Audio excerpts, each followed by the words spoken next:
సంక్రాంతి ధ్యాన మహాయజ్ఞం ఎప్పుడు వచ్చినా అది మొట్టమొదటిగా నేను సదానంద స్వామి దగ్గర పెట్టి ఆ మరుసటి రోజే పాంప్లెట్ ఇక్కడ మన ధర్మవరం బ్రహ్మర్షి గోపాల్ రెడ్డి సార్ ద్వారా ఎప్పుడు మనం ఇక్కడ రిలీజ్ చేసుకుంటాం. ఒకసారి గట్టిగా చెప్పకూడదు.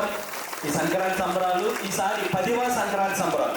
ఇప్పటికి మనం 9 సంక్రాంతి సంబరాలు ఎంతో అద్భుతంగా ఘనంగా మన చేతవనంలో మీ అందరి సహకారంతో దిగ్విజయంగా జరుపుకున్నాం. ఈసారి 10వ మరి సంక్రాంతి యజ్ఞాన్ని పాంప్లెట్ని మనం గోపాల్ రెడ్డి సార్ ద్వారా అలాగే రమాదేవమ్మ ద్వారా మనం రిలీజ్ చేసుకున్నాం. ఒకసారి గట్టిగా చప్పట్లు కొట్టుకుంటూ గట్టిగా అలా రావాలి తల్లులారా.